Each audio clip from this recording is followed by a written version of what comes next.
Lando Norris cruzou a linha de chegada em Abu Dhabi, conquistou o título mundial de 2025 e a primeira coisa que fez foi ignorar completamente a McLaren. Não estamos falando de uma ordem qualquer.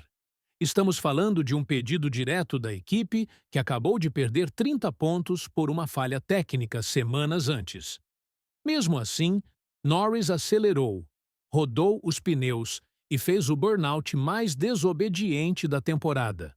E o mais impressionante? A equipe já sabia que ele ia fazer isso. Mas por que a McLaren estava tão preocupada? O que aconteceu em Las Vegas que deixou todo mundo de cabelo em pé? E será que essa atitude revela algo maior sobre a mentalidade de um campeão? Fica comigo até o final, porque essa história tem muito mais camadas do que parece. Para entender o peso dessa cena, a gente precisa voltar algumas semanas no tempo. A McLaren chegou em Abu Dhabi com uma missão clara: fechar a temporada com o título de pilotos nas mãos de Lando Norris. O campeonato de construtores já estava garantido desde Singapura, conquistado com 6 corridas de antecedência, igualando um recorde histórico da categoria.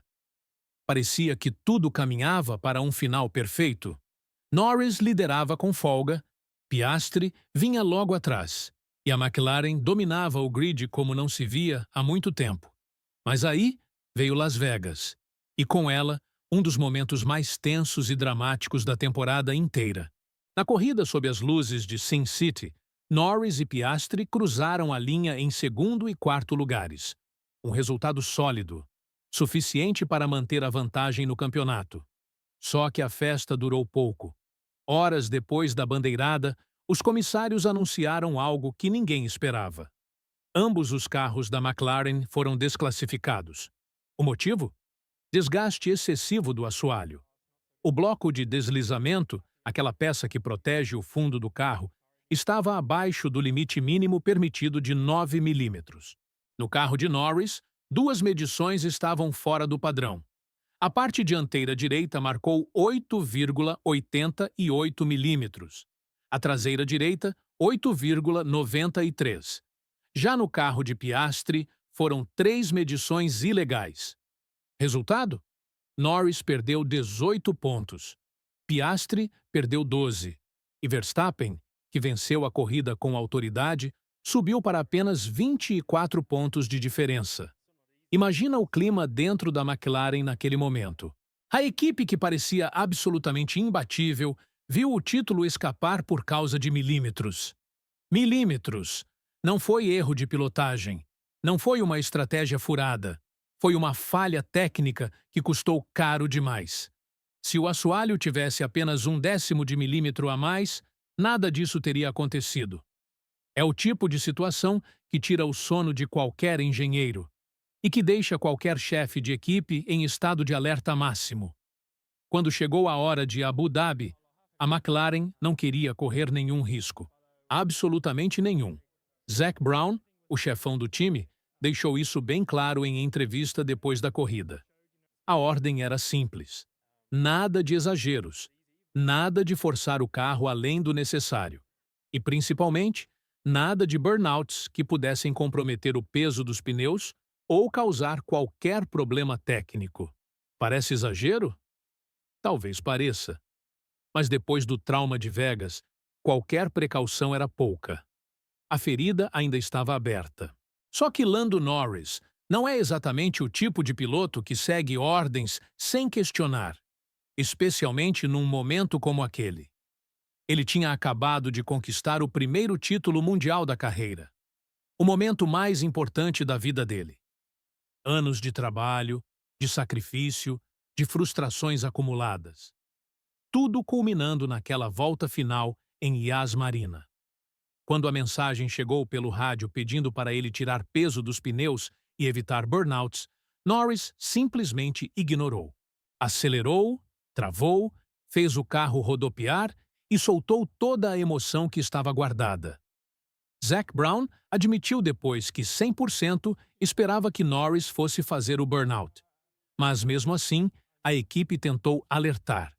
Porque depois de Vegas, o trauma era real e palpável. A atitude de Norris não foi apenas uma comemoração espontânea. Foi uma declaração.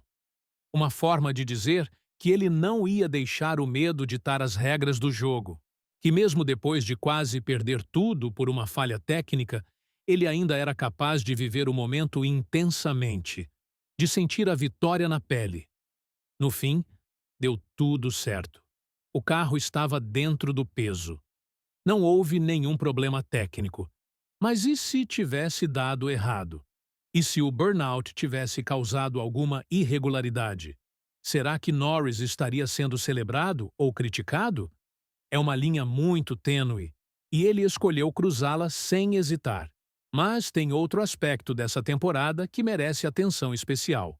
A forma como a McLaren tratou seus dois pilotos ao longo do ano. Norris e Piastri brigaram entre si em várias ocasiões. Houve momentos de tensão clara. Houve ultrapassagens polêmicas que dividiram opiniões. Muita gente cobrou a equipe para definir um piloto número 1, para dar prioridade total a Norris na briga pelo título, para sacrificar Piastri em nome do resultado coletivo. Mas a McLaren se recusou a fazer isso. Brown foi enfático na explicação. Quando você tem dois pilotos de ponta, precisa dar oportunidades iguais para os dois. Mesmo que isso signifique que eles tirem pontos um do outro. Mesmo que isso pareça arriscado demais. E ele deu um exemplo histórico para justificar essa posição. 2007. Fernando Alonso e Lewis Hamilton, empatados na tabela da McLaren. Nenhum dos dois conseguiu o título naquele ano. Quem levou? Kimi Raikkonen, da Ferrari. Uma equipe que estava focada em um único piloto, enquanto a McLaren se autodestruía com a rivalidade interna. Brown usou esse fantasma do passado para defender a estratégia de 2025. Disse que preferia correr o risco de dividir pontos entre Norris e Piastri do que criar uma guerra interna que acabasse beneficiando a concorrência. E no fim das contas, funcionou. Norris levou o título de pilotos. A McLaren levou o de construtores. Piastri terminou em terceiro, apenas 11 pontos atrás de Verstappen. Foi apertado? Com certeza foi. Mas a filosofia se provou correta. Essa temporada representa uma reviravolta gigantesca para a McLaren. Uma equipe que passou anos no purgatório do grid, que viu Ferrari, Mercedes e Red Bull dominarem enquanto ela lutava para pontuar. E que agora, finalmente, voltou ao topo.